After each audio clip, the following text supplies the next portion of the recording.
Asalaamu calaykum. Kulanti wacan saaxiibayaal. Maanta waxaynu soo koobis ku samayn doonaa buugga Muu Akhriya Waalidkay oo ay qortay gabadh Ingiriisada oo magaceeda la yidhaahdo Philippa Berry. Waxaa afkeena hooyo u rogay oo u turjumay Maxamed Cabdi Cali Maxamed Qaamuus. Buuggu wuxuu la hadlayaa waalidka, wuxuuna siinayaa talooyin wax ku ool ah oo carruurta kula dhaqma waalidku. Waalid kasta waxa ay jecel yihiin oo ay rabaan inay ka farxiyaan ubadkooda oo aanay xumayn noloshooda.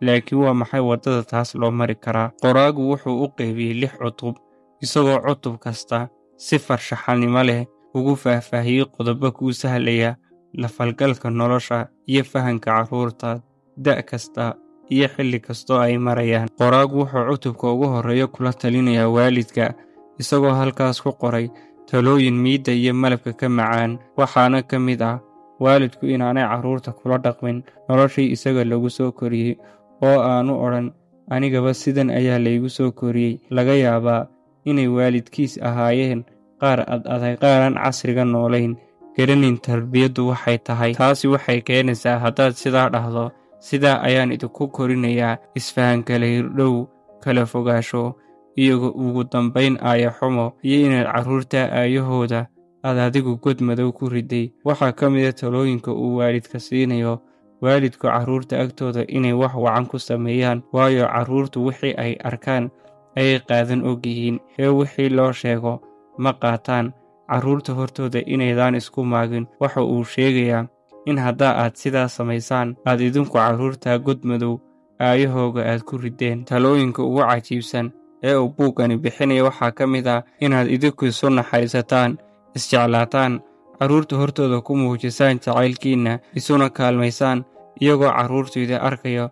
Waxa uu buugga dhexdiisa ku adeegsanayaa dhowr jeerna uu soo celcelinayaa carruurtu ma falaan oo ma sameeyaan wixii lagu dhaho sameeya, waxay arkaan ayay sameeyaan. Sidaa darteed waa inaad idinku isjeclaataan, isu muujisaan naxariis, iskuna kaalmaysaan carruurtooda arkaya, jacaylkana aad tustaan. Waxaa ka mid ah talooyinka miidda ah ee uu qoraagu ku balbalaariyey inaad qirtaan inay carruurtu bashar yihiin oo ay qaldami karaan. Waxaad xasuusataan ilmahaagu da' kasta uu marayo. Adigu markaad leekayd maxaad samayn jirtay? Waalidkaa ma dhibi jirtay, mise waxaad ahayd wax yaroo balaaya ka dhacday?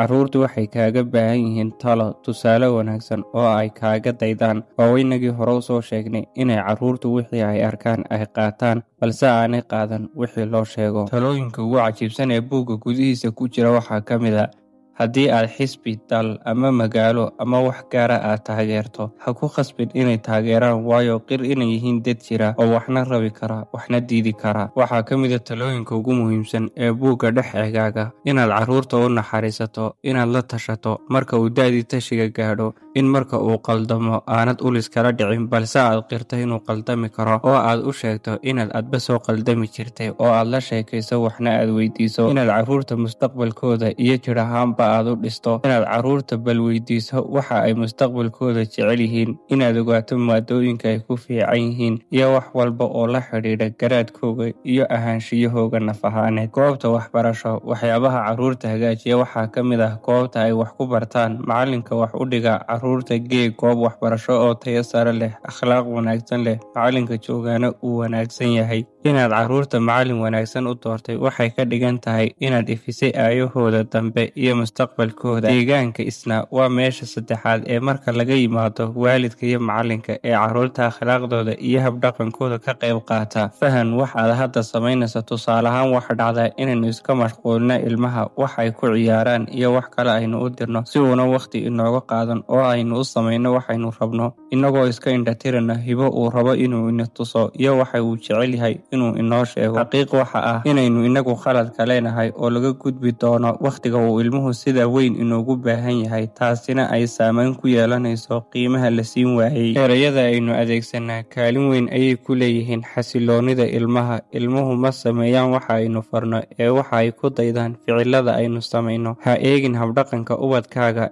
u fiirso cidda ay ku dayanayaan waana adiga. Dagaal hala gelina dareennada carruurtiinna, oggolow inay dareenkooda cabbiraan. Marka aynu qalad ka galno ilmaha, waa inaynu u qirnaa qaladka oo raaligelin ka bixinnaa. Ula dhaqan ilmahaaga qof weyn oo kale, ha ula dhaqmin haddaad cadhoonayso inaad cadhadaada ku gudato. Ilmaha uu ku dhaqmaa waxa iyaga lagula dhaqmo. Midna ogow, habkaad ku soo kortay saamayn yay ku yeelanin qaabka aad ula dhaqmayso carruurta, xitaa adigoon dareensanayn. Isdhaafinta dareenka ubadka, sababahaad u sahashato u dafirto isu dhaafiso dareenka ubadkaaga ayaa ah xaaladda taaganta inaad ka tegto dhankaaga ama aad wax iskaga mashquuliso ubadkaaga. Sidoo kale waxay xusaysaa dadka balwadda leh in xiriirka ubadkooda kala dhexeeya uu aad u liito, sida taleefanka inaad iskaga mashquuliso oo aad iskaga jeedo ubadkaaga oo kula hadlaya, sidaa in ay ka dhigan tahay asxaabtaada oo ku ballamiyey oo taleefan iskaga wada mashquulsan. Dabcan waxa aad dareemaysaa ixtiraam darro. Ugu dambayn, waxaan idinkula talinayaa inaad akhridaan buugaagta laga qoray mawduuca carruurta iyo fahankooga, aadna dhegaysataan culimada ku xiisha dheer ee ka hadla fahanka carruurta iyo xaaladahooga. Saaxiibayaal, aad baad u mahadsantihiin. Haddii halkan aad soo gaadhay, waxaan kaa codsanayaa inaad channelka subscribe saarto, like-na aad saarto, siina faafiso. Asalaamu calaykum.